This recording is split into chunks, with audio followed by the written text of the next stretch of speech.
नमस्कार जय जगन्नाथ जिबा आजिर मुख्य खबर को जातीय senior tennis ball cricket championship 29 रे ओडिशा टीम रो चयन आसंता नवेम्बर मास 18 तारिख रु 21 जाए चलिबो 35तम जातीय senior tennis ball championship Jammu Kashmir रो श्रीनगर ठारे टूर्नामेंट खेला जिवो। सबुथर परि एथर मध्ये ओडिशा एथिरे भाग नेबो। या पूर्वरु खेलाड़ी चयन मध्ये करा जिवो। टूर्नामेंट रे भाग नेबाकु थिबा ओडिया जातीय सीनियर खेलाड़ी महिला और पुरुष चयन प्रक्रिया आसंता सेप्टेम्बर 29 रे अनुष्ठित हेबो। 50 जन यात्री सहित 30 फुट गभीर खाई को खसिला बस। महाराष्ट्र अमरावती एक बड़ दुर्घटना घटी। सोमवार यात्री को नहीं जाउथिबा एक बस 30 फुट गभीर खाई को खसी पड़ी। यह दुर्घटना अमरावती निकट मेलघाट अंचल निकट में घटी। दुर्घटना समय बस रे 50 जन यात्री थिले। यह दुर्घटना 3 जनकर मृत्यु होइतिबा बेले मृत्यु संख्या वृद्धि होबार आशंका रही। चिंता बढ़िला भारत में मंकी पॉक्स रो क्लेड 1B भारिएंट चिन्हट मंकी पॉक्स को नहीं पुणी चिंता बढ़िला। आफ्रिकीय देशर घातक साजिथिबा मंकी पॉक्स रो नुआ भारिएंट क्लेड 1B रे जने भारतीय युवक चिन्हट होइचंती। विश्व स्वास्थ्य संगठन एही स्ट्रेन को हेल्थ इमरजेंसी रूपे घोषणा करितला। गतकाली केंद्र स्वास्थ्य विभाग पक्षर दिया सूचना अनुसार केरल जड़े 38 वर्ष युवक मंकी पॉक्स नुआ भारिएंट क्लेड 1B रे चिन्हट होइचंती। दोषी को दंड एवं निर्दोष को न्याय पाई बीजेपी सरकार कौनसी सालिश करिब नाही कहिले मनमोहन सामल। भरतपुर थाना घटना रे माननीय मुख्यमंत्री श्री मोहन चरण माझी नेतृत्व बीजेपी सरकार अत्यंत जत्नात एवं संयमतार सहित उचित पदक्षेप ग्रहण करी घटनार विचार विभाग तदंत पाई निर्देश देइछंती। राज्य सभापति श्री मनमोहन सामल राज्य सरकार निर्देश को स्वागत जणाइछंती। राज्य रे कमिरा बर्ड फ्लू भय केवल पुरी और केन्द्रापड़ा कटकणा। राज्य रे नियंत्रण रे अछि बर्ड फ्लू। पुरी एवं केन्द्रापड़ा को छाड़ी अन्य केउ जिला रे नाही प्रतिबंधक। अन्य जिलार लोके कुकुड़ा अंडा खाई परिबे। व्यवसायी माने मध्य व्यापार करि परिबे। केई भयभीत न हेबाकू अपील करिसेंती मत्स्य और पशु संपद मंत्री गोकुलानंद मल्लिक।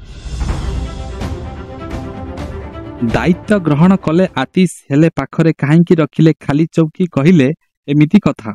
दिल्लीर नुआ मुख्यमंत्री आतिश सोमवार सचिवालय रे पहुंची मुख्यमंत्री दायित्व ग्रहण करथिले। मुख्यमंत्री आतिश को कार्यालय रे 2टी चौकी लगा जाइछि। अरविंद केजरीवाल को चेयर को तांको पाखरे रखी आतिश मुख्यमंत्री भाव में दायित्व ग्रहण करिसेंती। एही अवसर रे मुख्यमंत्री आतिश कहिसेंती जे प्रभु रामंक कठौ को सिंहासन रखी भरत जेपरी काम करथिले सेही भली से दिल्लीर मुख्यमंत्री भाव में 4 मास कार्य करिवे।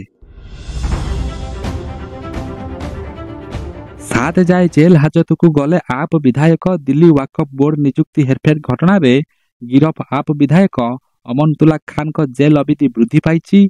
तांकू दिल्लीर गोटे कोर्ट अक्टोबर 7 तारिख जाए जेल हाजत को पठाई देइछंती।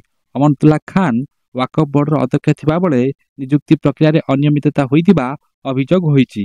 एही घटना रे ईडी अमनतुल्ला नारे गोटे मनी लॉन्ड्रिंग मामला रुजु करी तांकू गिरफ करिछि।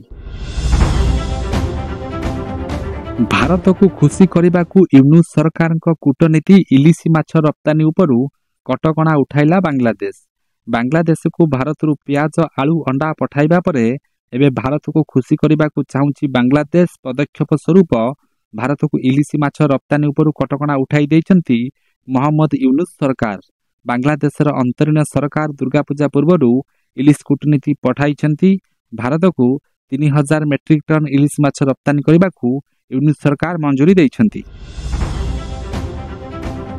मोदी मोदी नारा रे कंपिला न्यूयॉर्क। अमेरिका रे प्रधानमंत्री नरेंद्र मोदी 3 दिनिया अमेरिका गस्तर जाइथिबा प्रधानमंत्री गतकाली न्यूयॉर्क रे हजार हजार प्रवासी भारतीय को संबोधन करिसेंती। एही अवसर रे मोदी कहिसेंती जे सेमानक दक्षता एवं प्रतिश्रुतिबद्धतार तुलना नहीं। सेमानक हृदयरू केही भारत को दूर करि पारिबे नहीं। विविधता मध्य समस्तଙ୍କର एकता रहिछि बोली से प्रकाश करिसेंती। भारत रे भाषा अनेक मात्र भाव एक भारतीयता। प्रवासी भारतीय हेउचंती भारतर राष्ट्रदूत बोली प्रधानमंत्री प्रकाश करिसेंती। अमेरिका चीन विवादरू बदलुछि व्यवसाय वातावरण। भारत आसिबे 15 कंपानी। अमेरिका एवं चीन मध्य बढ़ुथिबा समस्या जोगु एबे चीन रे व्यवसाय वातावरण बदलुछि। एभली स्थिति रे 50 ଆମେରିକୀୟ କମ୍ପାନୀ ଚୀନରୁ ନିଜ କାରବାର ବନ୍ଦ କରିବାକୁ ଏବେ ଯୋଜନା କରୁଛନ୍ତି। ଏହି କମ୍ପାନୀଗୁଡ଼ିକ ଚୀନରେ 12 ଲକ୍ଷ କୋଟି ଟଙ୍କା ନିବେଶ କରିଛନ୍ତି। ଏହା ମଧ୍ୟରୁ 15 କମ୍ପାନୀ ଭାରତ ଆସିବାକୁ ଚାହୁଁଛନ୍ତି। America chamber of commerce 306 company ଏକ ରିପୋର୍ଟ ଜାରି କରିବା ସହ ଏଭଳି ଦାବି କରିଛି।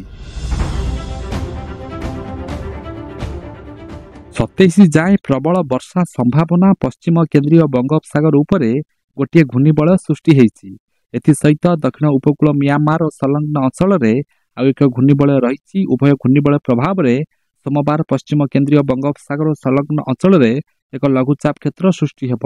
ପ୍ରଭାବରେ ଆସନ୍ତା 27 ତାରିଖ ପର୍ଯ୍ୟନ୍ତ ରାଜ୍ୟର ବିଭିନ୍ନ ଜିଲ୍ଲାରେ ପ୍ରବଳ ବର୍ଷା ହେବା ନେଇ ଆଞ୍ଚଳିକ ପାଣିପାଗ ବିଜ୍ଞାନ କେନ୍ଦ୍ର ପକ୍ଷରୁ ପୂର୍ବାନୁମାନ କରାଯାଇଛି। ତଳସ୍ତରକୁ ଯିବା ପାଇଁ ମୁଖ୍ୟମନ୍ତ୍ରୀଙ୍କ ଇଚ୍ଛା। ଗସ୍ତ ବେଳେ ଜିଲ୍ଲା ସ୍ତରରେ ଖୋଲିବ ମୁଖ୍ୟମନ୍ତ୍ରୀଙ୍କ ଅଭିଯୋଗ ପ୍ରକୋଷ୍ଠ କ୍ୟାମ୍ପ। ରାଜ୍ୟସ୍ତରୀୟ ଅଭିଯୋଗ ଶୁଣାଣି ସହିତ ଆଗାମୀ ଦିନରେ ଜିଲ୍ଲା ସ୍ତରରେ ମୁଖ୍ୟମନ୍ତ୍ରୀଙ୍କ ଅଭିଯୋଗ ପ୍ରକୋଷ୍ଠ କ୍ୟାମ୍ପ ଖୋଲିବ।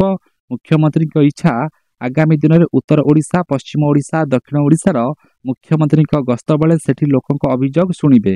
ମୁଖ୍ୟମନ୍ତ୍ରୀଙ୍କ ଇଚ୍ଛା, ତଳସ୍ତରକୁ ଯିବା ପାଇଁ ଆଗାମୀ ଦିନରେ ବ୍ୟବସ୍ଥା ରହିଛି। ଏହାଦ୍ୱାରା ଜନସାଧାରଣ ସହଜରେ ଅଭିଯୋଗ ପତ୍ର ଦାଖଲ କରିବେ। ତିରୁପତି ଲଡୁ ବିବାଦ, ମୋଦି ସରକାର ନେଲେ ବଡ଼ ପଦକ୍ଷେପ। ତିରୁପତି ମନ୍ଦିର ସହ ଜଡ଼ିତ ଲଡୁ ବିବାଦରେ ମୋଦି ସରକାର ବଡ଼ ପଦକ୍ଷେପ ନେଇଛନ୍ତି। ସୋମବାର ସ୍ୱାସ୍ଥ୍ୟ ମନ୍ତ୍ରାଳୟ ଘିଅ ଯୋଗାଣକାରୀ କମ୍ପାନୀକୁ ଏକ କାରଣ ଦର୍ଶାଅ ନୋଟିସ୍ ଦେଇଛନ୍ତି। ଏହି ପରିପ୍ରେକ୍ଷୀରେ କେନ୍ଦ୍ର ମନ୍ତ୍ରାଳୟ 4ଟି କମ୍ପାନୀରୁ ନମୁନା ନେଇଥିଲେ। ସେଥିମଧ୍ୟରୁ ଗୋଟିଏ କମ୍ପାନୀର ନମୁନା ଗୁଣାତ୍ମକ ପରୀକ୍ଷାରେ ବିଫଳ ହୋଇଥିଲା ଏବଂ ଏଥିରେ ପଶୁ ଚର୍ବି ଥିବା ଜଣାପଡ଼ିଥିଲା। 8 ସୁଦ୍ଧା ସବୁ ଥାନାରେ ଲାଗିବ ସିସିଟିଭି, କହିଲେ ଡିଜିପି। ଭରତପୁର ଥାନାରେ ମେଜର ଓ ତାଙ୍କ ବାନ୍ଧବୀକୁ ନିର୍ଯାତନା ମାମଲାକୁ ନେଇ ଚର୍ଚ୍ଚା ଥମିବା ନାଁ ଧରୁନି। ଭୁବନେଶ୍ୱରଠୁ ଆରମ୍ଭ କରି ଦିଲ୍ଲୀ ପର୍ଯ୍ୟନ୍ତ ହେଉଛି ଜୋରଦାର ଚର୍ଚ୍ଚା। ଦିନ ପରେ ଦିନ ଗଡ଼ିବାରେ ଲାଗିଛି ଆଉ ସାମ୍ନାକୁ ଆସୁଛି ନୂଆ ନୂଆ ଟୁଇଷ୍ଟ। ପ୍ରଥମେ ପୁଲିସ ଥାନାରେ ଭଙ୍ଗାରୁଜା ଏବଂ ଆକ୍ରମଣ ଘଟଣା ନେଇ ମେଜର ଏବଂ ତାଙ୍କ ବାନ୍ଧବୀକୁ ଆଡ଼କୁ ଆଙ୍ଗୁଠି ଉଠାଇଥିଲେ। ହେଲେ ପରବର୍ତ୍ତୀ ସମୟରେ ପୁଲିସ ବିରୋଧରେ ଆସିଲା ସାଂଘାତିକ ଅଭିଯୋଗ ଆଉ ଅଭିଯୋଗ ଉପରେ ଡିଜିପି ନେଲେ କାର୍ଯ୍ୟାନୁଷ୍ଠାନ। ଏପରିକି ତଦନ୍ତ ସ୍ୱରୂପ 5 ଜଣ ପୁଲିସ ଅଫିସରଙ୍କୁ ନିଲମ୍ବନ କରାଗଲା। ତେବେ ସେ ଦିନ ରାତିରେ ଭରତପୁର ଥାନାରେ କ'ଣ ହୋଇଥିଲା, କାହା ପାଖରେ ବି ନାହିଁ ସଠିକ ପ୍ରମାଣ, ଯାହାକୁ ନେଇ ଚର୍ଚ୍ଚା ଲାଗି ରହିଛି। ଏହି ଘଟଣା ପରେ ପୁଲିସ ଡିଜିପି ଆଉ ଏକ ବଡ଼ ନିଷ୍ପତ୍ତି ନେଇଛନ୍ତି। ଅକ୍ଟୋବର 8 ସୁଦ୍ଧା ରାଜ୍ୟର ସବୁ ଥାନାରେ ସିସିଟିଭି ଲାଗିବାକୁ ନିର୍ଦ୍ଦେଶ ଦେଇଛନ୍ତି ଡିଜିପି। 821 ଏକର ଜମିରେ ନିର୍ମାଣ ହେବ ହାଇଟେକ୍ ସିଟି। ନୂଆ ସହର ଭିତରେ ହଜିଯିବ 3 ରାଜସ୍ୱ ଗ୍ରାମ। ଭୁବନେଶ୍ୱରକୁ ଲାଗି ଆଉ ଏକ ନୂଆ ସହର ନିର୍ମାଣ ହେବ। ଉପକଣ୍ଠକୁ ଲାଗି ଗଢ଼ି ଉଠିବ ନ୍ୟୁ ସିଟି ବା ହାଇଟେକ୍ ସିଟି। ଭୁବନେଶ୍ୱର ଉନ୍ନୟନ କର୍ତ୍ତୃପକ୍ଷ ବିଡିଏ ପକ୍ଷରୁ ଏନେଇ ନକ୍ସା ଅଙ୍କାଯାଇଛି। ଖାଲି ସେତିକି ନୁହେଁ, ଏହି ନୂଆ ସହରରେ ପାଚେରୀ କାମ ମଧ୍ୟ ଆରମ୍ଭ ହୋଇଯାଇଛି। ଉପକଣ୍ଠକୁ ଲାଗି 3 ରାଜସ୍ୱ ଗ୍ରାମକୁ ଏହି ନ୍ୟୁ ସିଟିକୁ ଗିଳିଦେବ।